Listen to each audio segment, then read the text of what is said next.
নবী করিম সাল্লাল্লাহু আলাইহি ওয়াসাল্লাম দেখছেন এক বুড়ি দুই তিনটা বোঝা মাথায় উঠায়, ঘাড়ে উঠায়, পড়ে যায়। নবী করিম সাল্লাল্লাহু আলাইহি ওয়াসাল্লামের রহমতের নবীর দৃষ্টি আকৃষ্ট হলো। উঠ থেকে নেমে এগিয়ে গেলেন বুড়ির কাছে। বুড়ি, যাও কই? বুড়ি বলছেন, তুমি কোত্থেকে আসছো? তুমি জানো না আব্দুল্লাহর পুত্র মুহাম্মদ এসেছে সাল্লাল্লাহু আলাইহি ওয়াসাল্লাম। আজার উপায় নাই, আমি আমার নিরাপদ জায়গায় পালাতে চাই। হুজুর বললেন, আমাকে দাও বোঝাগুলি, তোমার একটু আউগিয়ে দিয়েছি। বোঝাগুলি হাতে নিলেন, পথ চললেন। কিছুদিন গিয়ে মহিলা বলল, এটাই আমার নিরাপদ জায়গা, রাখো। রেখে দিলেন। বুড়ি কিছু পয়সা বের করে বলল, নাও কিছু পারিশ্রমিক। হুজুর বললেন, না, আমি কোনো পারিশ্রমিক নেব না।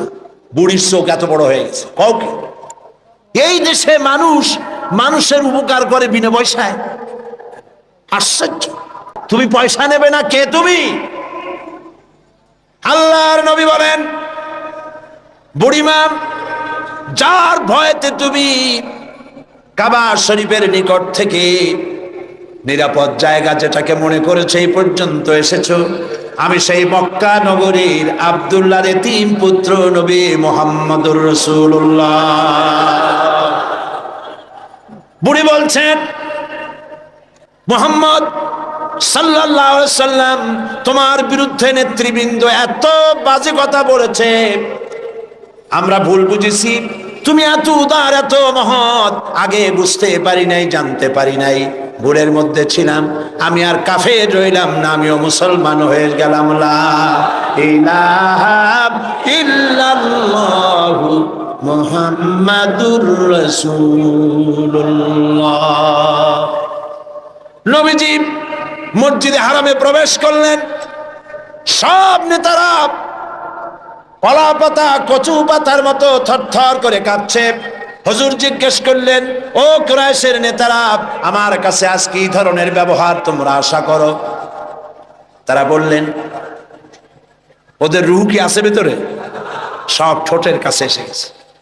বলছে, মুহাম্মদ সাল্লাল্লাহু আলাইহি ওয়াসাল্লাম একজন উত্তম ভ্রাতা, একজন উত্তম ভ্রাতুষ্পুত্রের কাছ থেকে যে ধরনের ব্যবহার আশা করা যায়, আমরা সেই ধরনের ব্যবহার আপনার কাছে আশা করি। নবীজি বললেন, কুরাইশের নেতারা শোনো, তোমাদের ব্যাপারে আমি আজ সেই কথাই বলবো যেই কথা বলেছিলেন আমার ভাই ইউসুফ আলাইহিস সালাম মিশরের প্রেসিডেন্ট হিসেবে। তিনি সিংহাসনে বসা, তার সামনে তার ভাইরা যখন তাকে না চিনে, তার কাছে যখন এসেছে খাদ্য খাবার নেওয়ার জন্যে, উনি তো ভাইগুলোকে চিনে ফেলেছিলেন। তিনি ওই 11 ভাই যারা তাকে কুয়ায় ফেলেছিল, ওই 11 ভাইয়ের ব্যাপারে আমার ভাই ইউসুফ আলাইহিস সালাম যে কথা বলেছিলেন, তোমাদের ব্যাপারেও আমি আজকে সেই একই কথা বলবো। লা তাসরিবা আলাইকুমুল ইয়াউম। আজ তোমাদের বিরুদ্ধে আমার কোনো অভিযোগ নাই, তোমাদের বিরুদ্ধে আমার কোনো বিদ্বেষ নাই, তোমাদের বিরুদ্ধে আমার কোনো প্রতিহিংসা নাই। সবাইকে মাফ করে দিলাম। আবু সুফিয়ানকে মাফ করে দিলাম। আবু সুফিয়ানের বাড়ি যারা আশ্রয় নেবে তাদেরকেও নিরাপত্তা দিলাম। সুবহানাল্লাহ। রাহমাতুল লিল আলামিন কাকে বলে? জনাবে মুহাম্মদ রাসূলুল্লাহ সাল্লাল্লাহু আলাইহি ওয়াসাল্লাম মক্কা দখল করলেন। তিনি যে যতগুলি যুদ্ধ করেছেন, কোন যুদ্ধই অফেন্সিভ ছিল না, সবগুলি ছিল ডিফেন্সিভ। যুদ্ধগুলো কি ছিল? আত্মরক্ষামূলক যুদ্ধ ছিল। তিনি আক্রমণ করেন নাই, আক্রান্ত হয়ে জবাব দিয়েছেন। তরবারি দিয়ে ইসলাম প্রচার হয় নাই, তরবারি দিয়ে ইসলাম প্রচার হয় না। ইসলাম প্রচার হয়েছে উদারতার ভালোবাসা দিয়ে। সেজন্যে বলতেছিলাম, নবী করিম সাল্লাল্লাহু আলাইহি সাল্লামের যত যুদ্ধ হয়েছে, কোন যুদ্ধ আক্রমণকারী তিনি ছিলেন না, আক্রান্ত হয়ে জবাব দিয়েছেন। এবং সমস্ত যুদ্ধে মুসলমান ছিল কম, কাফের ছিল বেশি। জয়যুদ্ধ হয়েছে কারা? বলেন না কারা? মুসলমানেরা। আল্লাহ মুসলমানদেরকে বিজয় দান করেছেন সর্বত্র, বদরে, ওহদে, সব জায়গায়। আবারও করবেন ইনশাআল্লাহ। फिजाए बदरे पैदा कुन फरिश्ते तेरी नुसरत को उतर सकते गर्दों से कतर अंदर कतर अब भी। বদরের মুসলমানদের মতো ঈমান যদি তোমাদের তৈরি হয়, আজও আকাশ থেকে কাতারে কাতারে ফেরেশতা আল্লাহ রাব্বুল আলামিন তোমাদের জন্য নাজিল করে দিতে পারে। বদরের মাঠে মুসলমান 313 আর কাফের তো অগণিত। সেইখানে একজন মুসলমান দাঁড়িয়ে বলছিল, ইয়া রাসূলুল্লাহ, আমার কোনো অস্ত্র নাই, ইসলামের প্রথম জিহাদ আমি কি নিয়ে যাব, একটা অস্ত্র দেন। হুজুর বললেন, আমার কাছে কোনো হাতিয়ার নাই। সাহাবী বললেন, হুজুর যা পারেন আপনার হাত দিয়া উঠাই আমার হাতে দেন। রাসূলুল্লাহ একটা শুকনা খেজুরের ডাল পাইলেন, শুকনা খেজুরের ডালটা তুলে নিজ হাতে সাহাবীর হাতে দিলেন। সাহাবী বলেন, রাসূলের দেওয়া শুকনা ডাল নিয়ে হাজার কাফেরদের ভিড়ের মধ্যে ঝাঁপিয়ে পড়লাম। রাসূলের দেওয়া শুকনা খেজুরের ডাল দিয়ে যখন আঘাত করলাম, ধারালো তরবারি দিয়ে আঘাত করলে যেমন অবস্থা হয় শুকনা ডালের আঘাতে কাফেরদের কলে।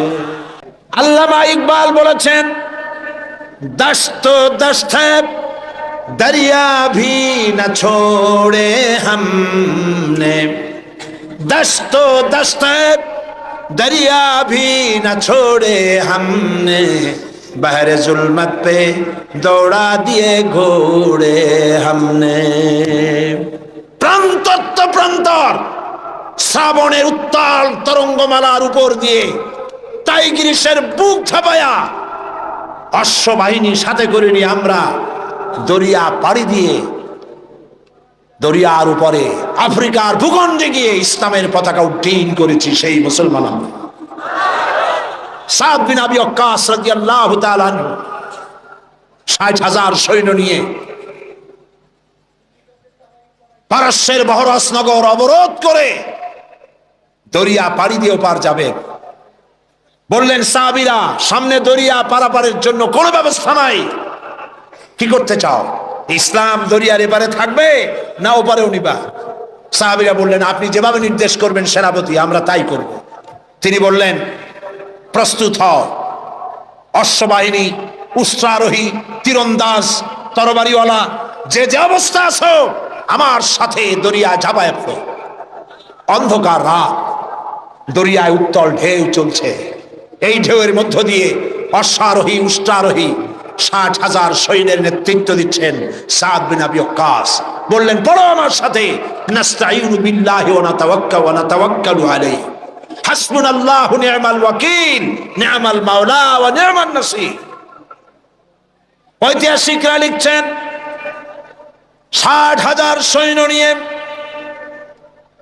এই দরিয়া পাড়ি দিয়ে নদীর ওপারে চলে যাওয়ার পর তিনি জিজ্ঞেস করলেন, সবাই তোমরা এসেছো কিনা? রাতের আধারে সবাই বললেন, সবাই খোঁজ খবর নিয়ে গুনে দেখলেন একটা ঘোড়াও হারায় নাই, একটা উটও ডুবে যায় নাই, একজন মানুষ হারায় যায় নাই, একজন মানুষের হাতের তরবারিও দরিয়ার ঢেউ ছিটকায়া নেয় নাই।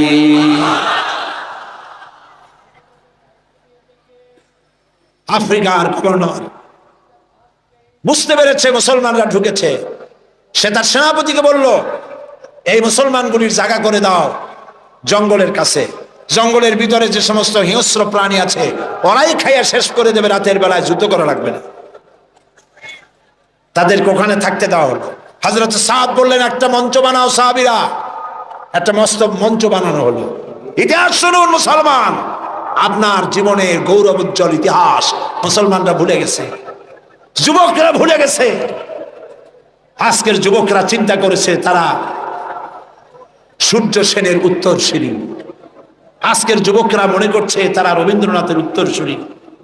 ও মুসলমান, সূর্য সেনের উত্তরসূরি তোমরা নও, তোমরা শহীদ তীতমণির উত্তরসূরি, শাহজালালের উত্তরসূরি, খান জাহানের উত্তরসূরি, খালিদ বিন ওয়ালিদের উত্তরসূরি। মঞ্চের উপরে উঠে দাঁড়ালেন, মঞ্চ নির্মিত হয়ে গেল। হযরতে সাদ মঞ্চের উপরে দাঁড়িয়ে জঙ্গলের দিকে তাকিয়ে বললেন, লক্ষ্য করুন, মঞ্চের উপরে দাঁড়িয়ে হযরতে সাদ বললেন, ইয়া আইয়াতুল হাসারাত ওয়াস সিবা নাহনু আসহাবু রাসূলুল্লাহ সাল্লাল্লাহু আলাইহি ওয়াসাল্লাম ফারজিউ ফাইন্না নাজিলুন ফামান ওয়াজাদনা বাদাহু কাতালনাহু। ও জঙ্গলের হিংস্র প্রাণীরা, শুনে রাখো, আমরা আল্লাহর নবী রাসূলুল্লাহর সাহাবী, এই এলাকায় ইসলাম প্রচারের জন্য এই এলাকায় এসেছি, আমরা এখানে রাত কাটাতে চাই। সুতরাং তোমরা যারা এই জঙ্গলের ভিতরে হিংস্র প্রাণী আছো, আমাদের নিরাপত্তার কারণে এই এলাকা ছেড়ে অন্যত্র চলে যাও। আমার এই ঘোষণার পরে যদি কোনো হিংস্র প্রাণী আমাদের সামনে পড়ে যায়, তরবারি দিয়ে ফয়সালা করা হবে। কাফেরেরা চিন্তা করলো, পাগলেরা কয় কি, মঞ্চ বানাইয়া বাঘ সিংহরে ওয়াজ করতেছে, একটা কথা হইল।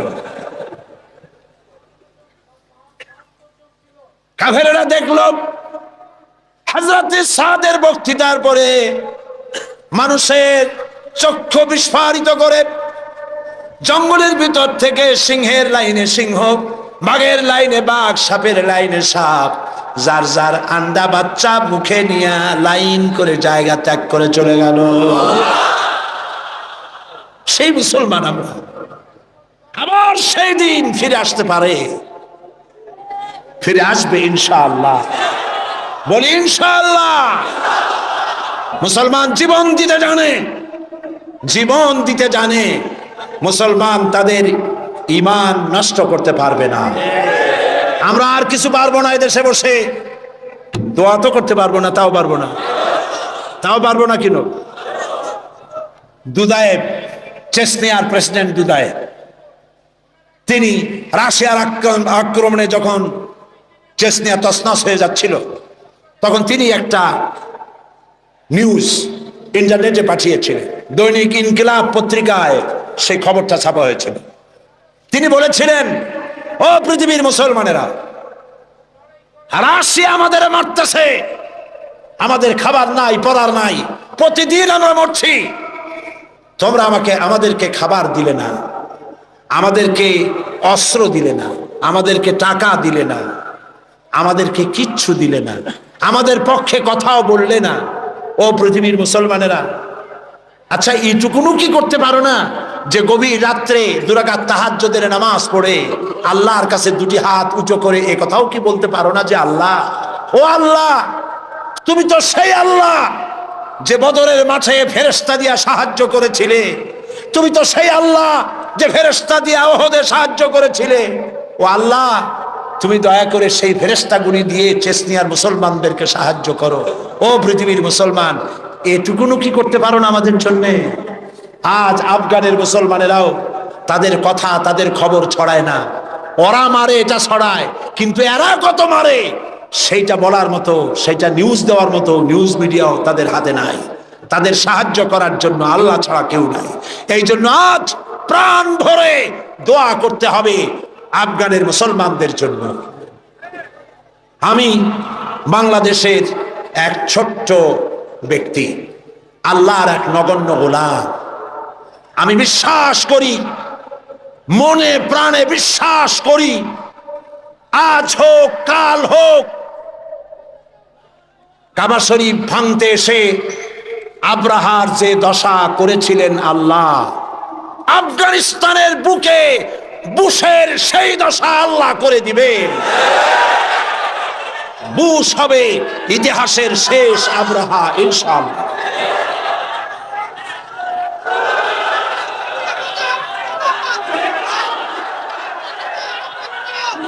সেজন্য আজ আমরা যে হামলা মুসলমানদের উপরে হচ্ছে, আল্লাহর সাহায্য কামনা করব দোয়ার মাধ্যমে। প্রিয় ভাই সব, হজের মৌসুম এলো, মুহাম্মদ সাল্লাল্লাহু আলাইহি সাল্লাম কাবা শরীফের পাশে বসে তেলাওয়াত করছেন, তখনও তার নাম চতুর্দিকে ছড়ায় নাই। ওরা ছড়াচ্ছে পাগল বলে, জেনে ধরা রুগী বলে, কাহেন বলে, সাহের বলে, গণক, জাদুকর, পাগল এই সব ছড়াচ্ছে। আর আল্লাহ পাক বলছেন ওয়ারাফানা লাকা যিকরাক, ওয়ারাফানা লাকা যিকরাক, ও নবী আপনার প্রশংসার দিগন্তকে বিশ্বব্যাপী উন্মোচিত করে দেব আমি আল্লাহ রাব্বুল আলামিন। দেখেন আল্লাহর হিকমত। নবীর নাম, তখন তো রেডিও নাই, ওই যুগটা চিন্তা করেন, রেডিও নাই, টেলিভিশন নাই, পত্রপত্রিকা নাই, ক্যাসেট নাই, ভিসিডি নাই, সিডি নাই, ভিডিও নাই। এক জায়গার খবর আর এক জায়গায় পৌঁছতে বহুদিন লেগে যায়। আল্লাহর কুদরত দেখুন প্রচারের। হজের মৌসুমে সিরিয়া থেকে, ওমান থেকে, ইয়েমেন থেকে, বাহরাইন থেকে, কুয়েত থেকে, চতুর্দিক থেকে লোকেরা এসেছে হজের মৌসুমে। মুহাম্মদ সাল্লাল্লাহু আলাইহি ওয়াসাল্লাম তেলাওয়াত করছেন কাবার পাশে বসে। আবু জাহেল তাঁবুতে গিয়ে বলছে, এই লোকেরা শোনো, আমাদের দেশে একটা জেনে ধরা রুগী, আত পাগলা টাইপের লোক, নাম তার মোহাম্মদ। বলেন নাউযুবিল্লাহ। ও গালি দিয়ে শোনাচ্ছে, লোকটি পাগল হয়েছে। ওই যে দেখা যায় কি যেন পড়তেছে, তার কাছেও যাবে না, শুনবাও না কি বলে। এরা তো নাম জানতো না, আবু জাহেল নামটা শোনায় দিয়েছে। লোকেরা মনে করলো এরা হলো কুরাইশদের নেতা। পাগলের কাছে যেতে নিষেধ করেছে, কি বলে তা শুনতে নিষেধ করেছে। ঠিক আছে, শুনবো না। কানের মধ্যে 2 আঙ্গুল ঢুকায় দিছে, কিন্তু পাগলটা কেমন তা তো একটু দেখে আসে। এরা পাগল দেখতে গিয়েছে। কাবার পাশে এসে নবীজির চেহারা মোবারকের উপরে যখন নজর পড়েছে, নিজেদের মুখ থেকে বেসাখতা স্বাগতোক্তি নিজেদের মুখ থেকে বেরিয়ে গেল, পাগল কি এত সুন্দর হয়? আমরা তো পাগল দেখেছি আমাদের দেশে, মাথার চুল থাকে উস্কো খুস্কো, দাঁতে থাকে ময়লা, জামার বোতাম নিচেরটা থাকে উপরে, কাপড় চোপড় অবিন্যস্ত। পাগল তো আমরাও দেখেছি। এত সুন্দর মানুষ, তা কি কোনোদিন পাগল হতে পারে? কত সুন্দর! যার কথা আপনারা শুনতে এসেছেন, গৌতম বুদ্ধ বলেন, শ্রীকৃষ্ণ বলেন, কনফুসিয়াস বলেন, জরথুস্ট বলেন, গুরু নানক বলেন, পৃথিবীর কোন নেতার জীবন ইতিহাস ঐতিহাসিক ভিত্তি নাই। জীবনের 2-4টা ঘটনা আছে মাত্র, আর কিছু নাই। টেস্ট করুন, পড়েন, পড়াশোনা করেন। পৃথিবীর যত নেতা আছে, সমগ্র জীবনের কাহিনী খুঁজে পাওয়া যাবে না। একমাত্র নবী মুহাম্মদ রাসূলুল্লাহ প্রাণ ভরে পড়েন সাল্লাল্লাহু আলাইহি ওয়াসাল্লাম, যার জন্ম ধাত্রী মাতা। জন্ম কেমনে হলো? ধাত্রী মাতা, লালন পালন, শৈশব, কৈশোর, যৌবন, বিবাহ, হিজরত, নবুয়ত, যুদ্ধ বিগ্রহ, কেমনে হাসি দিতেন, কেমনে কথা বলতেন, মাথার চুল, মুখের দাড়ি কয় গাছ পেকেছিল, কত গাছা কাঁচা ছিল, কিভাবে খানা খেতেন, কিভাবে টয়লেটে যেতেন, কিভাবে স্ত্রীর সঙ্গে সম্পর্ক রক্ষা করতেন, কিভাবে বাচ্চাদের সাথে ব্যবহার করতেন, কেমনে রাষ্ট্র চালাতেন, কেমনে যুদ্ধ করতেন, ছোট্ট তুচ্ছ জিনিস থেকে শুরু করে রাষ্ট্র পরিচালনা পর্যন্ত জীবনের সব কথা লিপিবদ্ধ হয়েছে। পৃথিবীতে এমন একজনও নাই, একজনই আছেন, জনাবে মুহাম্মদ রাসূলুল্লাহ সাল্লাল্লাহু আলাইহি ওয়াসাল্লাম। শামাইলে তিরমিজি বাংলা হয়ে গেছে। মেহেরবানি করে পড়েন, মেহেরবানি করে পড়েন, পড়ে দেখুন রাসূলুল্লাহর জীবনে কেমনে খানা খাইতেন, কেমনে হাঁটতেন, কেমনে বসতেন, কেমনে হাসতেন, কেমনে কাঁদতেন, সব লিপিবদ্ধ হয়েছে, কোনো কথা বাদ পড়ে নাই। সুবহানাল্লাহ। কারণ পৃথিবীর নেতারা তাদের জীবন 2 ভাগে বিভক্ত। একটা হচ্ছে পার্সোনাল লাইফ, আর একটা হচ্ছে প্রাইভেট, কি বলে, public life. Public character, personal character. চরিত্রটা 2 রকম, ব্যক্তিগত চরিত্র আর মানুষের সামনে দেখাবার মতো আরেকটা চরিত্র। নবী করিম সাল্লাল্লাহু আলাইহি ওয়াসাল্লামের চরিত্র এরকম ছিল না। কোন নেতা এই সাহস করবে না তার স্ত্রীকে বলার, স্ত্রীর কাছেই তার স্বামীর সমস্ত দুর্বলতা স্ত্রীর জানা থাকে। কথা ঠিক কিনা? কে সাহস করবে তার ড্রাইভারকে বলবে তার স্ত্রীকে বলবে, তার বন্ধুদেরকে বলবে, আমার ছাত্র জীবন থেকে শুরু করে এই পরিণত বয়স পর্যন্ত যা যা যেখানে যা করেছি দিনে রাত্রে সব বলে দাও মানুষের কাছে? পারবে না? পারবেন বিশ্ব নবী মুহাম্মদ রাসূলুল্লাহ সাল্লাল্লাহু আলাইহি ওয়াসাল্লাম। আল্লাহর নবী সাহাবায়ে কিরামদের বলেছেন, ও আমার সাহাবীরা, দিনের আলোতে আমার ভিতরে যে আচরণ তোমরা দেখতে পাও, রাতের আধারে আমার ভিতরে যে আচরণ তোমরা দেখতে পাও, ও আমার স্ত্রীরা, রাতের আধারে কপাট বদ্ধ রুমের ভিতরে আমার যে আচরণ দেখতে পাও, বদ্ধ দরজার বাইরে দিনের বেলায় রাতের বেলায় যে আচরণ আমার দেখতে পাও, যে চাল চলন দেখতে পাও, সব কিছু খুলে খুলে মানুষের সামনে বলে দাও। এরকম আসতে কইলেন সুবহানাল্লাহ। এই হলেন বিশ্বনবী, এই হলেন বিশ্বনবী। ফাইনা তাযহাবুন, ও মুসলমানেরা, আসল নেতা থুইয়া কোন নেতার পিছনে দৌড়াও? হায় রে কপাল পোড়া মুসলমান, তোমার নেতা আমার নেতা, সাতামাতা সাতামাতা এইসব মাইনসে কয়। তোমার নেতা আমার নেতা বিশ্বনবী মুস্তাফা সাল্লাল্লাহু আলাইহি ওয়াসাল্লাম। চিল্লায় বলো, তোমার নেতা আমার নেতা কে?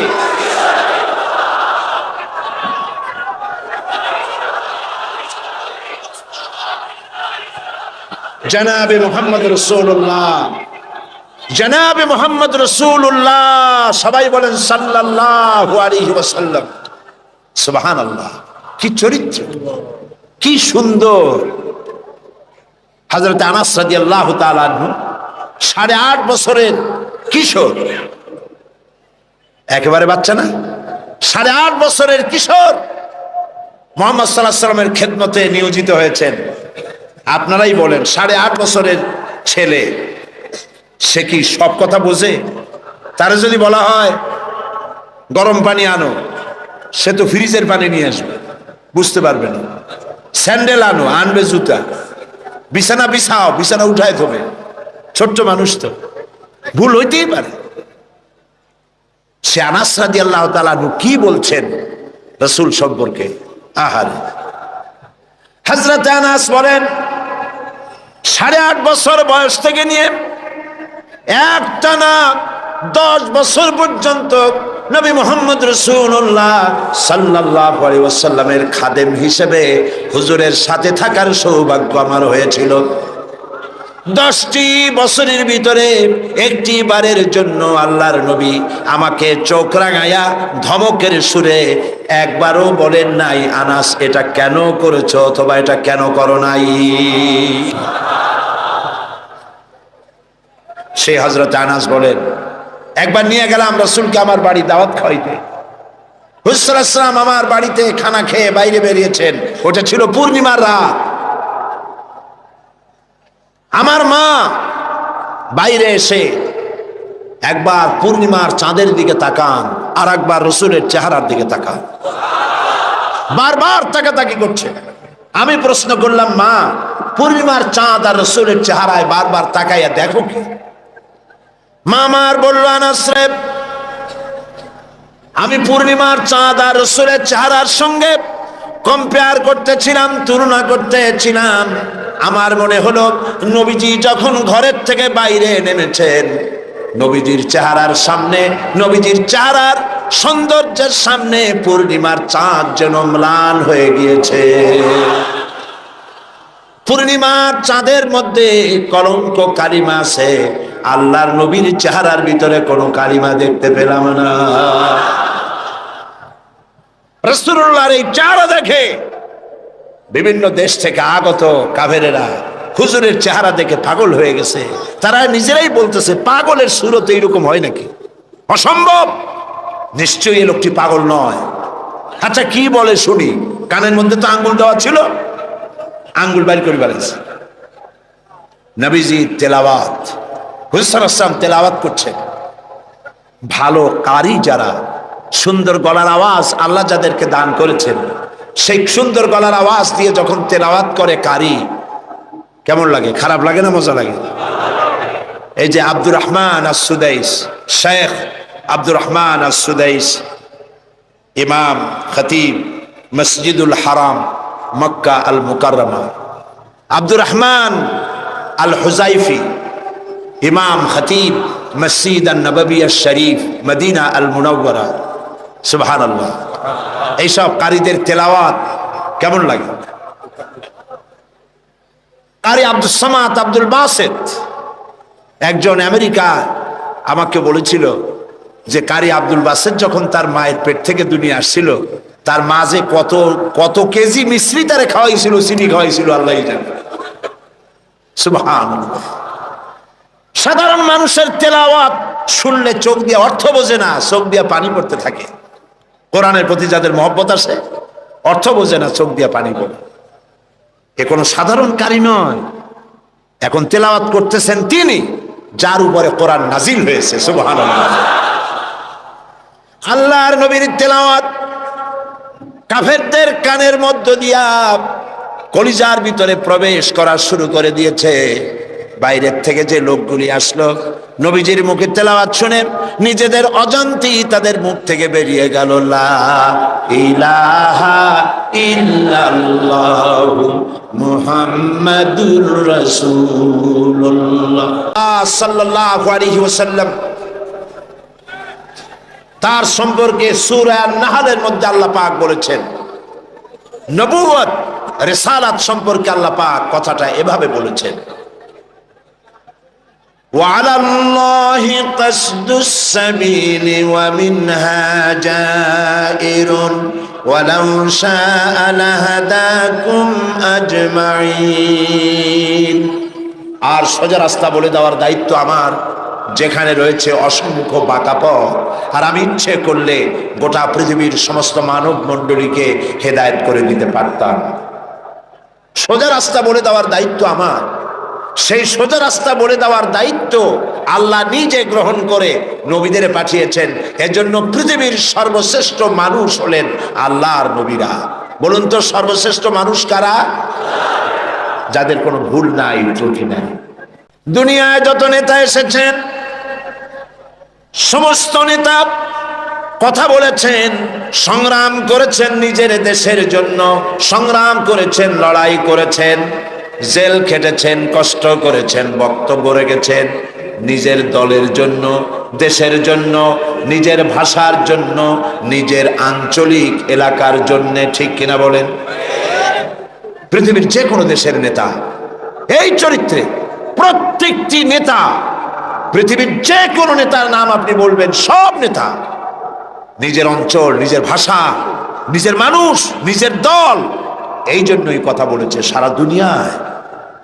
বিশ্ব মানবতার জন্য কথা বলেছেন, নারীর জন্য, সাদা মানুষের জন্য, কালো মানুষের জন্য, নির্যাতিত মানবতার জন্য, শ্রমিকের জন্য, কৃষকের জন্য, বিশ্বব্যাপী সমস্ত মানুষের অধিকারের কথা পৃথিবীতে একজনই বলেছেন, যার নাম বিশ্ব নবী, বিশ্ব নেতা, সাইয়্যিদুল মুরসালিন, আশরাফুল আম্বিয়া, মুহাম্মদুর রাসূলুল্লাহ সাল্লাল্লাহু আলাইহি ওয়াসাল্লাম। আপন চরিত্র মাধুর্য দিয়ে পৃথিবীকে তিনি জয় করেছেন। তিনি যুদ্ধ করে পৃথিবীকে জয় করেননি, যুদ্ধ করে মানুষকে পদানত করেননি। তিনি মানুষের মন জয় করেছেন, মানুষকে আকর্ষণ করেছেন অনুপম চরিত্র মাধুর্য দিয়ে। আল্লাহর নবী মুহাম্মদ রাসূলুল্লাহ, সবাই বলেন সাল্লাল্লাহু আলাইহি ওয়াসাল্লাম, তার চরিত্রের প্রতি আকৃষ্ট হয়েছেন গোটা বিশ্ব।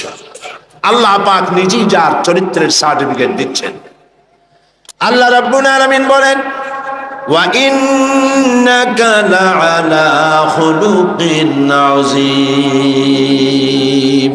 নবী হে, আপনি হচ্ছেন মহান চরিত্রের অধিকারী। সুবহানাল্লাহ বলবেন না? কে দিচ্ছেন এই সার্টিফিকেট? কে দিচ্ছেন? ও নবী, আপনি মহান চরিত্রের অধিকারী, খুলুকিন আযীম। আযীম কাকে বলে? আরবিতে চওড়া জিনিসকে বোঝাবার জন্য বলা হয় আরিদ। গভীরতাকে বোঝাবার জন্য আরবিতে বলা হয় আমিক। কিন্তু যে চওড়া মাপা যায় না, কত চওড়া মাপার মতো কোনো ফিতা নাই, কত গভীর তা মাপার মতো কোনো যন্ত্র নাই। এত সীমাহীন চওড়া, সীমাহীন গভীর যে জিনিস, তাকেই বলা হয় আযীম।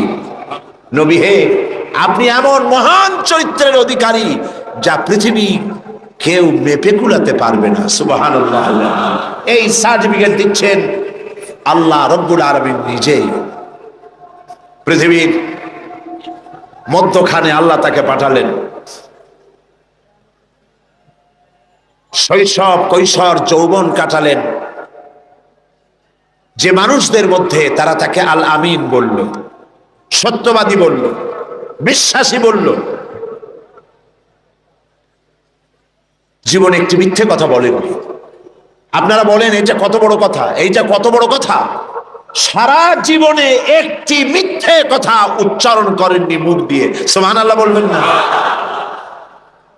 কাউকে ঠকাননি, কাউকে প্রতারণা করেননি, কাউকে নিন্দা করেননি, কাউকে গালমন্দ করেননি, পরচর্চা পরনিন্দা করেননি, কাউকে ব্যথা দেননি। সারা জীবন অন্যের ব্যথা শুনে ব্যথা মুছেছেন দুই হাতে, নিজে ব্যথা পেয়েছেন, কাউকে ব্যথা দেন নাই। বিশ্বনবী মুহাম্মদ সাল্লাল্লাহু আলাইহি ওয়াসাল্লাম। আল্লাহ পাক এই সুন্দর মানুষটিকে, এই মহান মানুষটিকে পৃথিবীতে পাঠালেন কি জন্য? আল্লাহ রাব্বুল আলামিন কোরআনে কারীমের ভিতরে পরিষ্কার করে বলেছেন, হুয়াল্লাযী আরসালা রাসূলাহু বিল হুদা ওয়া দীনিল হক লিইয়ুযহিরাহু আলাদ-দীনি কুল্লিহি ওয়ালাউ কারিহাল মুশরিকুন। আল্লাহ হচ্ছেন তিনি যিনি তার রাসূলকে দ্বীন হক, সত্যের বিধান সহকারে পৃথিবীতে পাঠিয়েছেন, এই জন্যে যাতে করে তিনি সমগ্র বিশ্বের মানুষের উপরে আল্লাহর আদর্শ, আল্লাহর ইসলামকে বিজয়ী করে দেন। তাতে যদিও তাতে এ বিষয় কাফেরদের কাছে অসহনীয়, কাফেরদের কাছে তা যতই অসহনীয় হোক, আল্লাহ পাক নবীকে এজন্য পাঠিয়েছেন পৃথিবীর মানব রচিত সকল মতবাদের উপরে আল্লাহ পাকের নবী বিজয়ী করে দেবেন। কোনটাকে? ইসলাম। ইসলামকে বিজয়ী আদর্শে পরিণত করার জন্য আল্লাহ পাক তার রাসূলকে পৃথিবীর বুকে পাঠালেন। নবী করিম সাল্লাল্লাহু আলাইহি ওয়াসাল্লাম দ্বীনের দাওয়াত শুরু করেছেন। 40 বছর বয়সের সময় নবুয়ত পেলেন। उतर कर गारहरा से सूए कौम आया, उतर कर गारहरा से सूए कौम आया, और एक नुस्खे किमिया सतलाया।